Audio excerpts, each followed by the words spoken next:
I used to think that love meant sacrifice, that if I just kept giving, one day my family would see me as more than a wallet with legs. My name is Clara Hayes.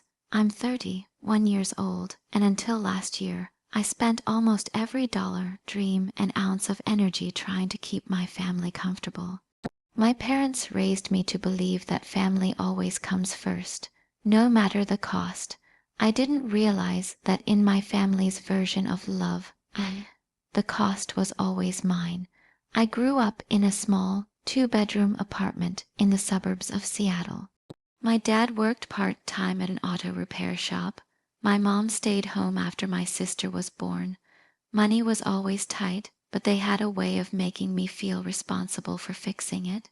When I got my first summer job at 16, I remember handing my paycheck to my mom because she said it would help with groceries. She smiled and told me I was her little savior.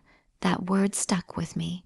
Savior, I thought it was love. It was manipulation. By the time I turned 21, I was in college studying accounting and working 2 part-time jobs. My parents couldn't help with tuition, so I took out loans, applied for scholarships, and skipped meals to make things work. Every month, Mom would call and say something like, "Honey, the electricity bill came early," or "Your sister needs new shoes." I'd sigh, look at my checking account, and transfer what I could. They always said it was temporary. I believed them. My younger sister, Rachel, was the opposite of me, carefree, magnetic, and always certain that life would somehow bend in her favor. She dropped out of community college after a year, bounced from one job to another, and still managed to be everyone's favorite. When I questioned why I had to send so much money home while she spent her paychecks on clothes and trips, Mom would scold me for being jealous. They'd remind me how lucky I was to have a good job, and that family doesn't keep score. After graduation, I landed a full-time position at a mid-sized accounting firm. It wasn't glamorous, but it paid enough to give me a sense of stability, or it should have. My parents somehow knew exactly when I got a raise or bonus, even though I never told them. It's like they could smell extra money through the phone, and every time they had an emergency, a medical bill, car repairs, or rent, I didn't even question it anymore. I just transferred the funds, convincing myself that this was what good daughters did. Then, in 2021, I started dating Evan. He was kind, quiet, and completely unlike my family. He noticed how tense I became every time my phone buzzed. Once during dinner, Mom called 3 times in a row, and when I finally picked up, she said the Wi-Fi bill was due and she couldn't pay it until next week. I excused myself, stepped outside, and sent her $120 through Zelle. When I came back, Evan just looked at me and said softly, "You don't have to keep rescuing them, Clara." I remember feeling defensive. I said, "They're my family." He just nodded. "I know," he said, "but who's rescuing you?" That question haunted me. I tried to set boundaries. Once, I told my parents I needed to save for my own future, and that I couldn't keep sending money every month. My mom cried so hard over the phone that I felt like I'd just abandoned a child. She said, "After everything we did for you, you're going to turn your back on us." Dad didn't even call me. He sent a text that said, "Don't worry, we'll manage somehow." The guilt was unbearable, so of course, I caved. The breaking point came 2 years later. It was a Sunday night, my birthday dinner at my parents' house. Evan came with me. My mom cooked lasagna, my favorite dish, and for a moment I thought maybe things were changing. We were laughing, eating, and for once I didn't feel like an ATM. Then my sister brought up her plans to go on vacation to Mexico with her friends. She mentioned how lucky she was that I'd helped her with the down payment for the trip. I froze. "What do you mean?" I asked. Rachel looked at me like I was joking. "The $500 you sent last week. Mom said you wanted me to have a good time." The room went silent. My heart started pounding. I looked at Mom. She smiled nervously and said, "Oh, honey, I thought you wouldn't mind. Rachel needed a break. You work so hard. She deserves some fun too." Something inside me cracked. I said, "You used my money. Without asking to fund her vacation, Dad put down his fork. "Don't make a scene, Clara. It's just money." Evan reached for my hand under the table, but I pulled away. I stared at my family and realized, maybe for the first time, that they didn't love me the way I loved them. To them, I wasn't a daughter or sister. I was a bank account with emotions they could manipulate when needed. I didn't speak much for the rest of the dinner. On the drive home, I felt numb. Evan said, "You don't have to keep doing this. You can stop." But I didn't know how. My identity was built around being their provider. If I stopped, who was I? A few weeks passed. I avoided calls from home, telling myself I needed space. Then one morning, I got an email from my bank about an unusual activity alert. Someone had applied for a personal loan of $80,000 under my name. My stomach dropped. I hadn't applied for anything. I called the bank immediately. After verifying my identity, the agent told me the application had come through an online form, complete with my social security number, driver's license, and a digital signature that looked exactly like mine. I felt cold all over. "Cancel it," I said. "It's fraud." The agent paused. "Ms. Hayes, the loan was already approved 3 days ago." I couldn't breathe. I demanded the transaction details.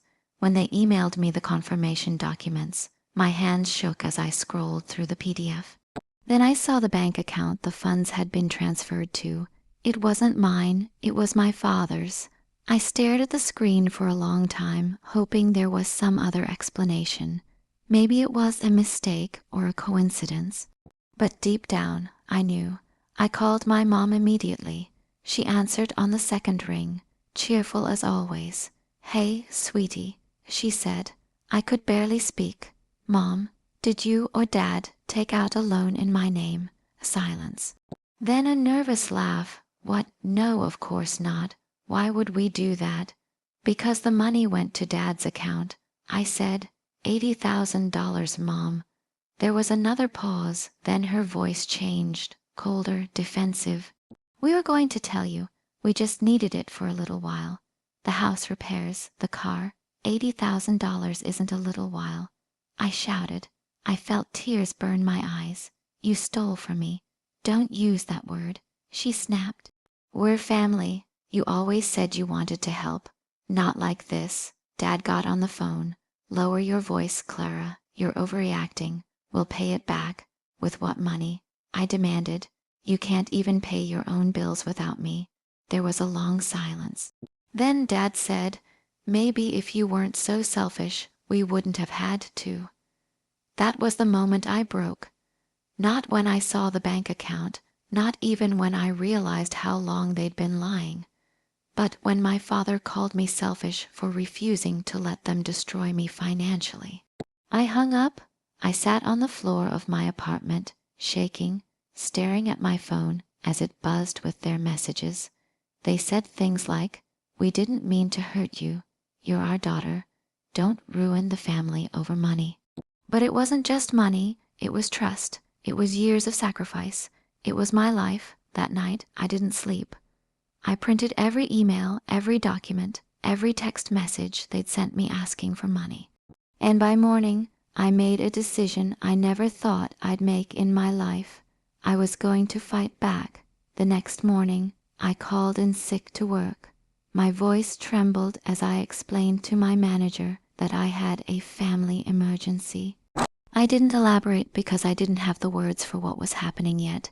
After hanging up, I sat at my dining table surrounded by piles of papers, loan documents, text screenshots, and bank statements, and tried to convince myself that I wasn't losing my mind. Every instinct in me wanted to fix this quietly, to avoid drama. That's what I'd always done. But this time, I couldn't just make it disappear with another transfer or apology. This wasn't a small betrayal. It was identity theft, fraud, and a complete violation of everything I'd built. My parents hadn't just taken money, they'd taken my sense of safety. I called Evan and told him everything. There was a long pause on the other end of the line. Then he said very calmly, "I'm coming over." When he arrived, I showed him the documents. He didn't say much, he just listened. After a while, he said, "Clara, you need to talk to a lawyer today." The idea terrified me. Taking legal action against my own family felt unthinkable, but what choice did I have? My credit was already damaged by the loan, and I was receiving payment reminders from the bank. I had to clear my name, so that afternoon I booked a consultation with a local attorney named Rachel Kim. She specialized in financial fraud and identity theft. When I walked into her office 2 days later, I felt like a child confessing something terrible. She greeted me warmly. "Clara, why don't you tell me what happened?" As I talked, she took notes without interrupting. By the time I finished, my throat hurt from holding back tears. She looked at me for a long moment and then said gently, "This is a serious crime. They forged your signature and used your personal information. You're not overreacting. You're the victim here." Hearing that word, victim, made something inside me crumble. I had spent my whole life being the responsible one, the fixer, the provider. I didn't know how to be the person who needed help. Rachel continued, "The good news is, we can fight this. You'll need to file a police report and provide the bank with proof that this was done without your consent. Once the investigation starts, the loan can be frozen and removed from your record." I nodded slowly. "What happens to my family?" she sighed. "If we proceed, your parents could face charges for fraud and identity theft, but you don't have to decide right now. Let's start with protecting your credit and proving your innocence." That night, I sat in front of my laptop, staring at the police department's online reporting portal. My fingers hovered over the keyboard. Every part of me screamed not to do it, but then I remembered my father's voice calling me selfish. I remembered every sacrifice, every lie, every time I had been made to feel guilty for wanting a life of my own. So I started typing. I filed the report. The next few weeks were a blur of paperwork, phone calls, and emotional whiplash. The bank froze the loan after receiving the report. Investigators contacted my parents for questioning, and the fallout was immediate. My mother called me in hysterics, screaming that I had ruined their lives. My father left a voicemail saying, "You'll regret this, Clara. Family doesn't betray family." The irony almost made me laugh. Rachel advised me to block them and let her handle all communication. For the first time in my life, I didn't answer their calls. It was harder than I expected. I cried almost every night, feeling equal parts guilt and relief. Evan stayed by my side through all of it. He made me tea, sat with me in silence, and never tried to fix me, just held space for the mess I was. One afternoon, about a month later, I got a call from Rachel. "The bank's internal investigation is complete," she said. "They confirmed that your digital signature was forged using a copied scan of your ID. They're removing the loan from your record and referring the case to prosecutors." I should have felt victorious. Instead, I just felt empty. I had won technically, but I had lost my family in the process. A week later, I received a letter from my parents' attorney pleading for leniency. They wanted to settle privately, promising to repay the money over time if I dropped the charges. I sat on my couch holding that letter, shaking my head in disbelief. There was no money to repay me with. They were just trying to avoid accountability. Rachel said it was my decision. I could agree to settle or let the case go forward. I spent days thinking about it. I replayed memories. My mom braiding my hair before school, my dad teaching me how to ride a bike, the laughter around our dinner table before everything got poisoned by money. Then I thought about the years I'd spent working overtime to fund their choices, the lies, and the betrayal. Finally, I told Rachel, "I want to move forward." She nodded, "You're doing the right thing." The case dragged on for months. I had to provide testimony, records, and go through endless interviews. Each time, I felt like I was peeling off another layer of who I used to be. My parents denied everything at first, claiming they had my permission. But the evidence was overwhelming. emails, bank logs, and even Rachel's voice messages asking for transfers. Eventually, they changed their story, saying it was a misunderstanding. The day I received notice that the district attorney was officially filing charges, I cried, not from joy, but from grief. I knew there was no going back after this. Evan took me out that night. We didn't celebrate. We just walked by the water in silence. At one point, he said, "You know, this isn't just about justice. It's about you learning you deserve peace." That word, peace, felt like something from another world. Over the following months, I started therapy. My therapist helped me understand the cycle of emotional control my parents had built. She said something that stuck with me. They trained you to believe your worth came from what you could give. Now you're learning that your worth just is. It wasn't an easy lesson. There were nights I missed them so much it physically hurt. There were others when anger consumed me until I couldn't sleep. I'd see photos from old family gatherings on social media, and it felt like looking at ghosts. The trial date was set for mid-December. I didn't attend the early hearings, but Rachel kept me updated. My parents' lawyer tried to argue for a plea deal restitution in exchange for reduced charges. I didn't oppose it. I wasn't seeking revenge anymore. I just wanted closure. Then, one cold morning, I got a text from an unknown number. It said, "We're sorry. Please don't do this to us. We're still your parents." I stared at the message for a long time. For the first time, I didn't cry. I just felt tired. That evening, I wrote them back. "You stopped being my parents the day you used my name to steal from me.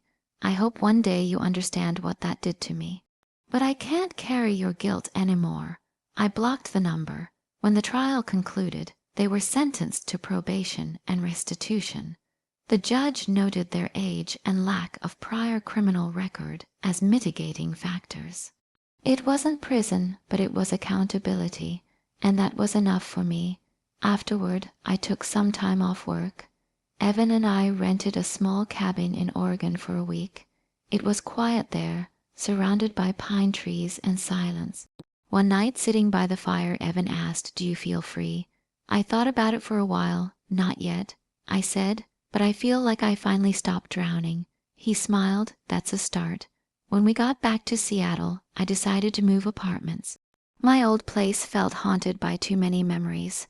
Phone calls, sleepless nights, the constant dread of being needed. The new place was smaller but brighter, with a big window overlooking the city. I furnished it slowly with things that were entirely mine. I deleted my parents' numbers. I even changed my bank passwords, my email, and every digital trace they might still have. It felt like reclaiming pieces of myself, one login at a time. It took months before I could say my parents' names without feeling my stomach twist. Even now, when I hear the word family, it carries a bitter edge.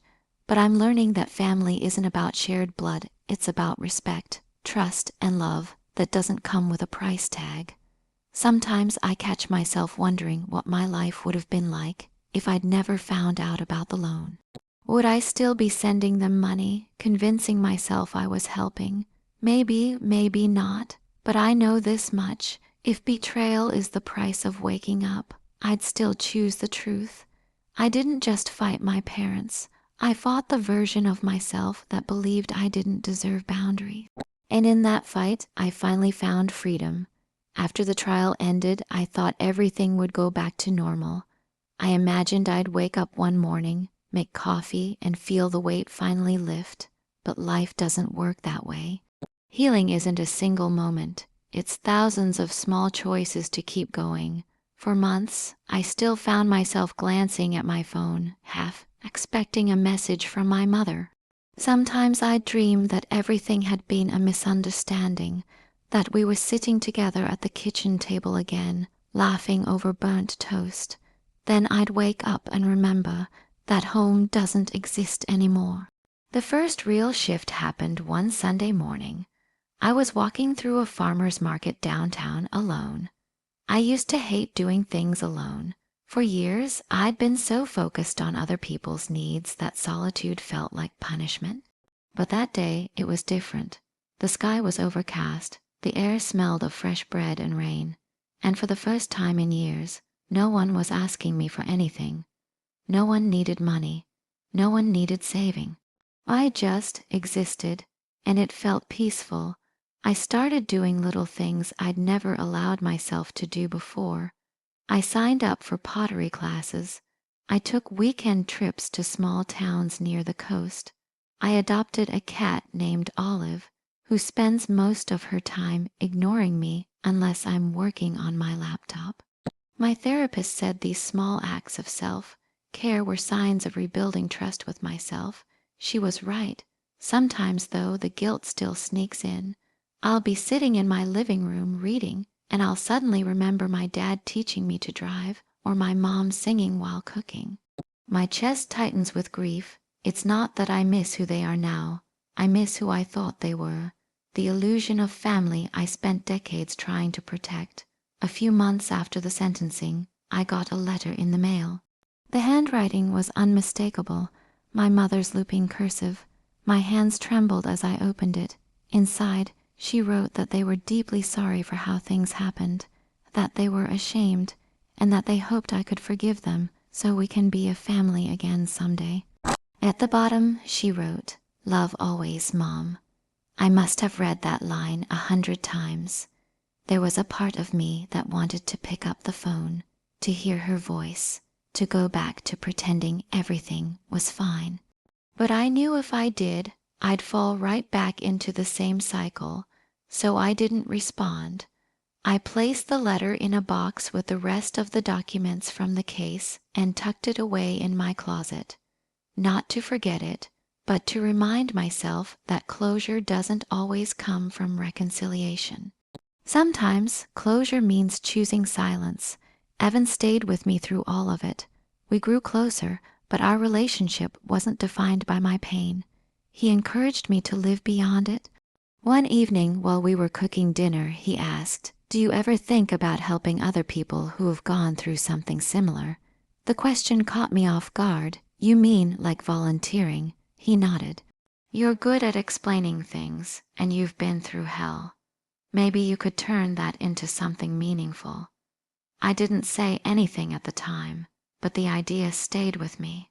A few weeks later, I started researching nonprofit organizations that supported victims of financial exploitation and elder fraud. I discovered a local group called Second Chance Foundation that helped people rebuild after financial abuse by family members. I reached out and offered to share my story anonymously. They invited me to speak at one of their small workshops. I was terrified. Public speaking wasn't my thing, and talking about something so personal felt like opening an old wound. But when I stood in front of that small group of 10 strangers, each with their own story of betrayal, I realized I wasn't alone. I told them about the endless years of sacrifice, the guilt, the stolen $80 000, and the moment I finally said enough, I didn't cry. I didn't even tremble. When I finished, a woman in the front row whispered, "Thank you." I thought I was the only one. That night, driving home, I felt something I hadn't felt in a long time: purpose. From there, things started changing. I began volunteering regularly with the organization, helping people file reports, understand credit recovery, and rebuild their confidence. Eventually, I was asked to help run financial literacy sessions for women who'd experienced similar exploitation. It was strange. The skills I'd used to clean up my parents' mess for years were now helping others clean up theirs. I never set out to become an advocate, but life has a funny way of turning pain into direction. By early 2024, my story had been featured anonymously in an online article about family financial abuse. I received dozens of messages from people who said they finally found the courage to stand up for themselves after reading it. I saved each message in a folder on my computer labeled Proof of Healing. One evening, I got a message that stopped me cold. It was from Rachel, the lawyer who'd helped me. She wrote, "Clara, I'm proud of you. Not everyone has the courage to face the people who raised them and still choose to grow with grace." I read that line over and over. Choose to grow with grace. It hit me that I wasn't defined by what happened. I was defined by what I chose afterward. By summer, Evan and I moved in together. Life was calm. I worked, volunteered, took care of Olive, and learned to cook without measuring every ingredient. There were still bad days, but they didn't own me anymore. Sometimes when I walk home from work, I pass a bakery that smells exactly like my mom's kitchen used to. The scent stops me in my tracks. For a split second, I'm back there, 16 years old, handing her my first paycheck, watching her smile like I'd given her the world. Then the memory fades, and I remind myself that I don't owe anyone my life to prove my love. A few weeks ago, I received another letter, this time from Rachel, my sister. Her handwriting was shaky, like she'd rewritten it several times. She said she'd moved out of our parents' house, that she finally realized how much they had taken from both of us. She admitted she knew about the loan all along, but was too scared to speak up. "I'm sorry," she wrote. "You didn't deserve any of it." This time I wrote back. I told her I forgave her, but I wasn't ready to reconnect yet. I wished her well, told her I hoped she found her own healing, and that maybe someday we could meet again when both of us were whole. She replied with just 2 words, "Thank you, it was enough." It's strange. Sometimes people expect revenge to be loud, dramatic, explosive, but mine was quiet. My revenge was living well. My revenge was peace. I've learned that boundaries aren't walls, they're gates with locks that I control. I decide who gets access now. I decide what love looks like in my life. On my 32nd birthday, Evan surprised me with a weekend trip to a small cabin by the ocean. As we sat by the shore watching the sun sink into the water, he asked me what I wanted for the year ahead. I thought for a long moment and said, "I just want to keep choosing myself." He smiled and squeezed my hand. "Then that's what we'll do." That night, as the waves crashed outside and Olive purred at my feet, I realized something profound. For the first time in my life, I wasn't waiting for someone else's approval. I wasn't afraid of being alone. I wasn't running from guilt or chasing love through sacrifice. I was simply free. Maybe forgiveness will come someday. Not for them, but for me. Because forgiveness, I've learned, isn't about letting others off the hook. It's about releasing the weight of their actions from my own shoulders. My family stole $80 using my name, but what they really tried to steal was my sense of worth, and that I finally reclaimed. When I look in the mirror now, I don't see a victim. I see a woman who fought back, not with anger, but with truth. A woman who learned that sometimes the most powerful revenge isn't payback, it's peace. And that's the story I'll keep telling, not because it's easy, but because it's real. Because for the first time, I'm not saving anyone else, I'm saving me.